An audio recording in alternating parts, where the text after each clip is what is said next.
terrain est une terre juive, de la même façon que le Gush Etzion a été réinauguré en 1968, juste après la guerre des Six Jours, par des gouvernements de gauche, parce que le Gush Etzion était des terres qui avaient été achetées dans les années 20, et donc il n'y avait aucun problème de légitimité de présence juive sur ce terrain-là.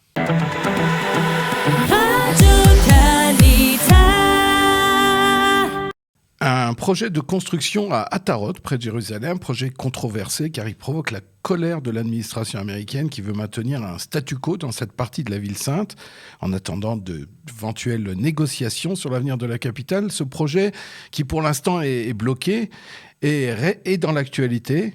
Et nous allons en parler avec Ariel Assaf. Cette fois-ci, Ariel, vous êtes guide. Bonjour Ariel. Bonjour Michael. Alors, on ne va pas parler politique ni d'administration américaine, on va parler d'Atarot, parce que le nom est évoqué dans la presse, mais de quoi s'agit-il ? Quelle est l'histoire de ce quartier ? Bien, alors j'espère d'abord que vous voyez l'image qui est derrière moi, qui est une image prise à Atarot.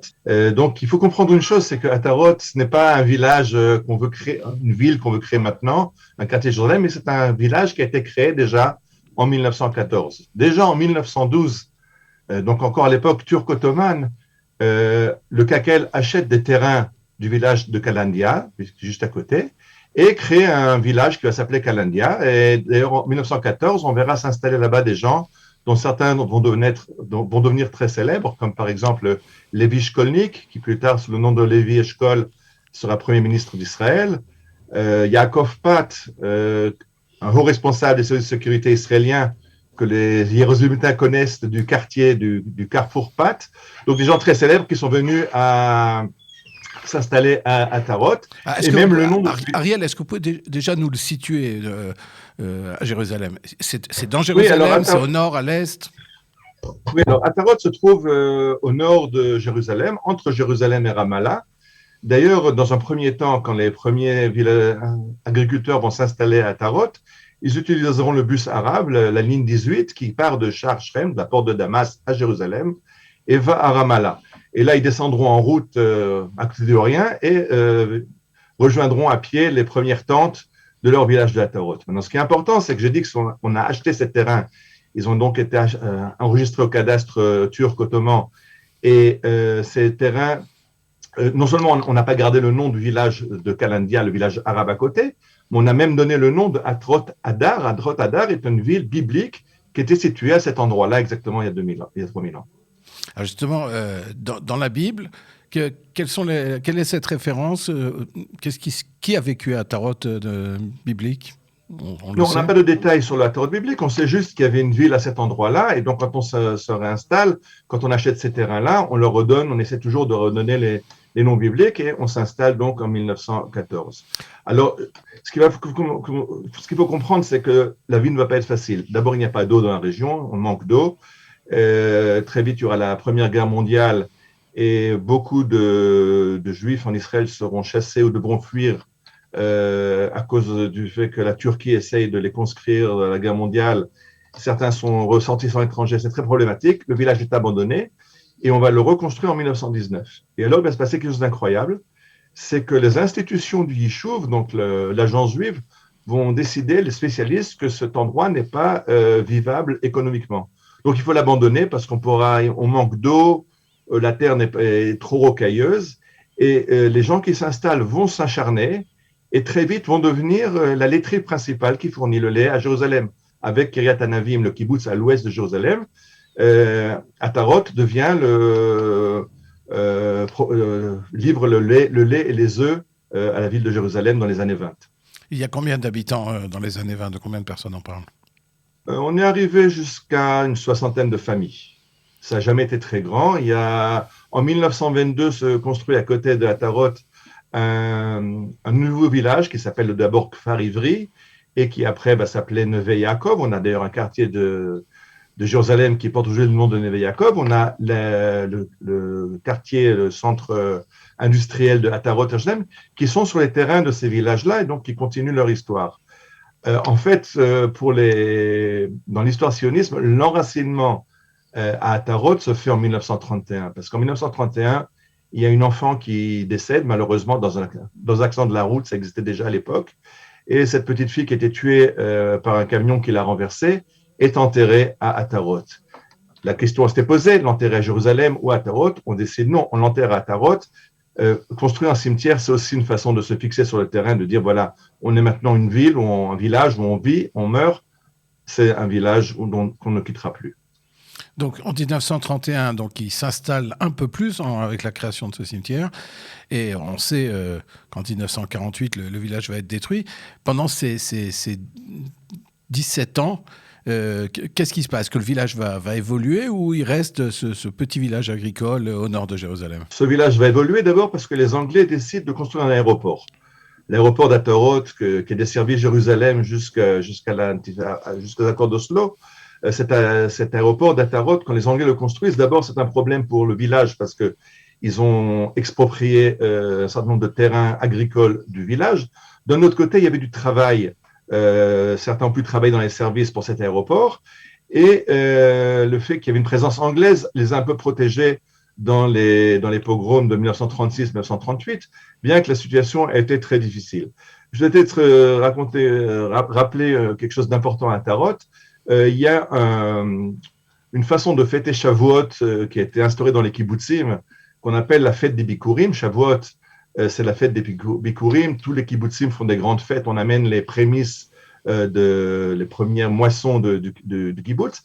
Cette fête des Bikurim a été instituée à Atarot par quelqu'un qui s'appelle Shabtai Lujinski, et qui chaque année prenait les prémices de la récolte d'Atarot, les amenait à Jérusalem devant les Mosdot Leumim, devant les bureaux du KKL, du Keren Haïsod, de l'agence juive, et là-bas, en grande fête, les gens de Jérusalem l'attendaient, il ouvrait un marché en plein air, les gens achetaient ses prémices et l'argent était versé pour le tronc bleu-blanc du KKL.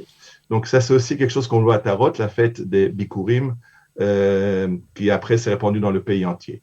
Les années de 36-38 vont être très dures à cause des attentats. Il y aura plusieurs attentats sur la route. Les tués vont commencer à avoir de plus en plus de victimes. Et vraiment, le grand problème va être en mars 48, quand la veille de Purim, beaucoup d'habitants d'Atarot qui étaient à Jérusalem pour leurs études, pour des achats, se pressent dans les deux bus qui les ramènent à Atarot. Et ces deux bus sont attaqués sur la route et on dénombrera malheureusement 14 tués dans cette embuscade. Alors à partir de ce moment-là, et je dis on est en mars 48, le village est entièrement coupé de Jérusalem. Et ce qui va être terrible pour Atarot, c'est un événement qui va se produire le 4 Iyar 1948, donc la veille de la proclamation de l'indépendance. Le jour avant de proclamer l'indépendance, c'est le jour où le Gush Etzion, les 4 kibbutzim au sud de Jérusalem, tombent aux mains de la Légion arabe, sont détruits et à Kfar Etzion, il y aura un massacre et 120 des défenseurs seront massacrés par la Légion arabe. Et donc le 5 Iyar, le lendemain, le jour où Ben Gurion doit proclamer l'indépendance d'Israël, il donne un ordre, tous ces villages isolés dans ce qui doit être l'État arabe, il faut les évacuer. Et donc, pendant que le peuple chante et danse à Tel Aviv, à Jérusalem, on a un État parce que Ben Gurion proclame l'État d'Israël. À Tarot, ils ne sont pas en train de fêter, ils sont en train de préparer l'abandon du village. Les femmes et les enfants avaient déjà été évacués avant, mais même les défenseurs prennent avec eux ce qu'ils peuvent. Et dans la nuit du Shabbat, ils vont à pied rejoindre Neve Yaakov et se regrouper là-bas. Alors c'est intéressant parce que c'est une histoire méconnue. On connaît souvent l'histoire du Gush Etzion, donc vous l'avez dit, qui est tombé la veille de la déclaration d'indépendance. Mais Atarot, c'est vraiment Jérusalem en quelque sorte. Alors l'aéroport d'Atarot s'est maintenu des années, vous l'avez dit, jusqu'en 2001, jusqu'à la deuxième intifada. Mais il y a une zone industrielle qui existe encore et il y a eu cet aéroport pendant une dizaine d'années. Donc, quel était le statut de cette zone depuis 1967 ? C'est-à-dire, qu'est-ce qui s'est passé entre 48 et 67 ? On sait donc que c'était aux mains des Jordaniens. Mais depuis la guerre des 6 jours, pourquoi Israël, finalement, n'a pas construit là-bas, reconstruit un village comme c'était le cas dans le Gush Etzion ? Voilà, alors la question, il faut la poser. Il faut se rappeler une chose. J'ai dit que le soir du 5 Iyar, donc 6 Iyar, pendant la nuit du Shabbat, les habitants quittent Atarot, ils vont à Neve Yaakov, et à Neve Yaakov, ils regardent de loin. Le lendemain, pendant le Shabbat, 6 Iyar, ils voient leur village brûlé, puisque la Légion arabe a bombardé le village. Quand ils se sont rendus compte qu'il est abandonné, Ils pillent ce qu'ils peuvent piller et brûlent le reste, et les habitants, les derniers défenseurs, voient leur village brûlé. De là, ils se replient sur Lifta, un village arabe à l'entrée ouest de Jérusalem qui venait d'être abandonné par ses habitants arabes. De là, ils iront à Yafo. Et de là, finalement, le gouvernement les relogera dans un village abandonné par les Templiers allemands, le village de Wilhelma, près de l'aéroport de Lod. Et là-bas, ils vont construire un village qu'ils vont appeler Bnei Atarot. Et en 67, quand on revient, ce qui s'est passé justement, c'est que les enfants du kibbutz de Kfar Etzion ont demandé au gouvernement de revenir, alors que les enfants de Atarot, eux, étaient déjà installés à Bnei Atarot. Ils ont dit, on a déjà tellement bougé de Atarot jusqu'à Lifta, Yafo, Bnei Atarot, on reste. Donc, ils n'ont pas voulu revenir. Ils sont par contre revenus voir ce qui restait de leur village. On a retrouvé le cimetière qui avait été déplacé par les Jordaniens qui avaient voulu agrandir l'aéroport anglais. Et comme on ne construit pas un aéroport sur un cimetière, ça porte malheur, ils avaient déplacé les tombes, donc on a retrouvé les tombes. On a aussi cherché les siffrés Torah que les derniers qui ont abandonné Atarot avaient caché les siffrés Torah, les 2 siffrés Torah qu'ils avaient, les 2 rouleaux de la Torah.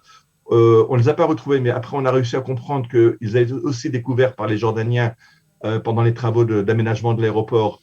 Et on a retrouvé finalement ces rouleaux de la Torah, on les a retrouvés au musée Rockefeller, au musée archéologique. Et donc, comme il n'y a pas de demande des enfants de revenir, ben, le gouvernement ne recrée pas Atarot. Par contre, comme il y a l'aéroport et que l'aéroport peut être utilisé, Arkia l'ouvre très vite comme aéroport interne, pas pour des vols de l'étranger, mais pour des liaisons d'abord avec Elat et après aussi vers Mahnaïm en Haute-Galilée. L'aéroport est ouvert. Donc, on crée le centre industriel de Jérusalem juste à côté de l'aéroport.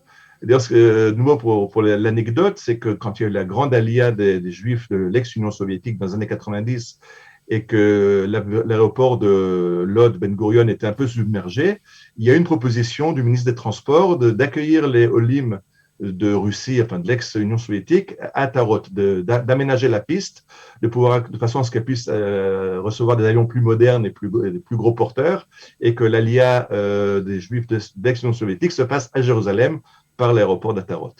C'est intéressant parce qu'on a vu certains ministres, la ministre des Transports Merav Michaeli et les ministres de Meretz, proposer la réouverture de l'aéroport, d'en faire un aéroport international pour éviter en fait finalement de construire un quartier juif sur les ruines finalement de l'ancien village d'Atarot. Une partie de la classe politique à gauche veut réouvrir l'aéroport, enfin un aéroport international qui serait ouvert également aux Palestiniens. Une proposition qui paraît peu envisageable, pour le moment en tout cas.